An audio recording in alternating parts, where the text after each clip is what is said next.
வணக்கம். இன்றைக்கி தமட்டை அவரை பொரியல் எப்படி செய்கிறதுன்னு பார்க்கலாம். இந்த தமட்டை அவரைங்கிறது நம்மளோட பாரம்பரிய நாட்டு வகை காய்கறியை சேர்ந்தது.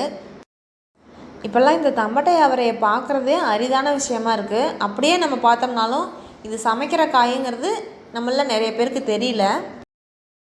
இப்போ நம்ம பார்த்துட்ருக்கிறது தான் தமட்டை அவரை செடி. இந்த தமட்டை அவரையை கிராமப்புறங்கள்லாம் தமட்டங்காய்னு சொல்லுவோம். இந்த தமட்டை அவரையோட செடி 2 வகையாக இருக்கும். ஒன்று கொடி வகையாக இருக்கும், இன்னொன்று செடி வகையாக இருக்கும். இப்போ நம்ம பார்க்குறது செடி வகை தமட்டை அவரை. இந்த செடியில் வர பூவெல்லாம் பார்த்தோம்னா நம்ம அவரை செடியில் வர பூ மாதிரியே தான் இதுலேயும் இருக்கும். ஆனால் இதில் வர அவரைக்காய் நல்லா பெருசு பெருசாக இருக்கும். இந்த தமட்டை அவரை பார்க்குறதுக்கு வால் மாதிரி இருக்கிறதுனால, அதாவது அந்த காலத்தில் கத்தியை தான் வால்னு சொல்லுவோம், அந்த மாதிரி இருக்கிறதுனால இதை ஆங்கிலத்தில் ஸ்வாட் பீன்ஸ்னு சொல்லுவோம். இந்த தமட்டை அவரை சிறுநீரகத்துக்கு ரொம்ப நல்லது.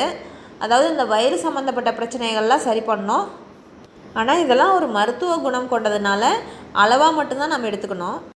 இவ்வளோ பெருசாக இருக்கிறதுனால இது முத்தின காய் இல்லை. இப்போ நம்ம பார்க்குற காயே ரொம்ப பிஞ்சான காய் தான். பிஞ்சாக இருக்கும்போது இந்த காய்கள்லாம் நம்ம பொரியல் பண்ணுறதுக்கு உபயோகப்படுத்தலாம். அதுவே நல்ல முத்தின காயாக இருந்தால் அது உள்ளே இருக்க விதைகளை மட்டும்தான் நம்ம பயன்படுத்திக்க முடியும். ஆனால் அந்த விதைகளை நம்ம எப்பயும் அளவாக தான் பயன்படுத்திக்கணும். ஏன்னா இந்த முத்தின காய்களில் வர விதையில் சூடு ரொம்ப அதிகமாக இருக்கும். அதனால் அதை அளவாக மட்டும்தான் பயன்படுத்திக்க முடியும். அந்த விதைகளை பற்றி நம்ம இன்னொரு பதிவில் பார்ப்போம். இப்போ இந்த பிஞ்சு காய் வச்சு எப்படி பொரியல் பண்ணுறதுங்கிறத பார்க்கலாம். இப்போ இந்த தமட்டை அவரை பொரியலுக்கு தேவையான பொருள் என்னன்னு பார்க்கலாம்.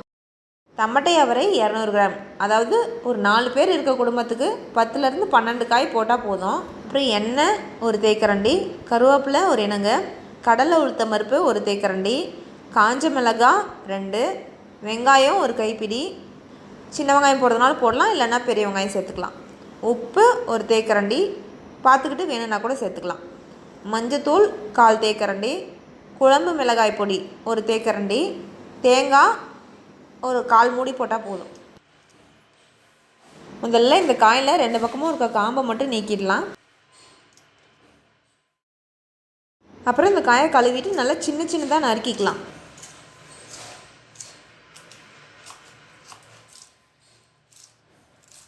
இந்த நறுக்கின காயெல்லாம் ஒரு பாத்திரத்தில் போட்டு ஒரு சொம்பு தண்ணி ஊற்றிக்கலாம். அப்புறம் இந்த காய் வேகிறதுக்கு ஒரு 1/2 தேக்கரண்டி உப்பு, அப்புறம் கொஞ்சம் மஞ்சத்தூள் இது இனிமேல் அடுப்பில் வச்சு வேக வச்சுக்கலாம். இந்த காயை வேக வைக்காமல் அப்படியே உணக்கலாம். ஆனால் அதில் கொஞ்சம் துவர்ப்பு சுவை அதிகமாக இருக்கிறதுனால நிறைய பேர் அதை சாப்பிட்றதுக்கு விரும்ப மாட்டாங்க. அதனால தான் இந்த மாதிரி வேக வச்சு தாளித்து கொடுத்தோம்னா அதனோட சுவை ரொம்ப நல்லாயிருக்கும். இப்போ இந்த காய் நல்லா வெந்துச்சு. இதை எடுத்து தண்ணியை வடித்து வச்சுக்கலாம். இந்த காய் மருத்துவ குணம் கொண்டதுங்கிறதுனால இதை அப்படியே செய்கிறத விட வேக வச்சு தண்ணியை வடிச்சிட்டு செய்கிறது தான் ரொம்ப நல்லது. சட்டி அடுப்பில் வச்சுட்டு இதில் எண்ணெய் ஊற்றிக்கலாம். இந்த எண்ணெய் காயறதுக்குள்ளே நம்ம வெங்காயம் நறுக்கி வச்சுக்கலாம். எண்ணெய் நல்லா காஞ்சிச்சு. இதில் கருவேப்பிலை சேர்த்துக்கலாம். அப்புறம் கடலைப்பருப்பு, உளுத்தம்பருப்பு, வரமிளகாய் 2 கிள்ளி போட்டுக்கலாம். அதுக்கப்புறம் நறுக்கி வச்ச வெங்காயத்தையும் அதிலே சேர்த்துக்கலாம். நம்ம ஏற்கனவே காய் வேகிறதுக்கு உப்பு 1/2 தேக்கரண்டி சேர்த்துருக்கோம். இப்போ வெங்காயம் வணங்கிறதுக்கு ஒரு 1/2 தேக்கரண்டி உப்பு சேர்த்துக்கலாம். அப்புறம் ஒரு சிட்டிகை மஞ்சத்தூள். இப்போ இதெல்லாம் வணக்கி விட்டு மூடி வச்சிடலாம்.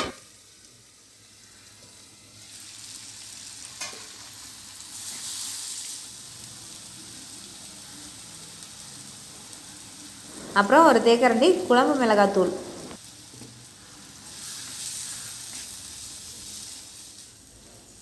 அப்புறம் வேக வச்சு வடித்து வச்சுருந்தோம் இல்லையா, அந்த தமட்டங்காயும் இதிலே சேர்த்துக்கலாம். இந்த காய் சேர்த்துட்டு இந்த மிளகாத்தூள் காயெல்லாம் நல்லா கலந்து வர மாதிரி கிளறி விட்டு கொஞ்சம் நேரம் மூடி வச்சிடலாம்.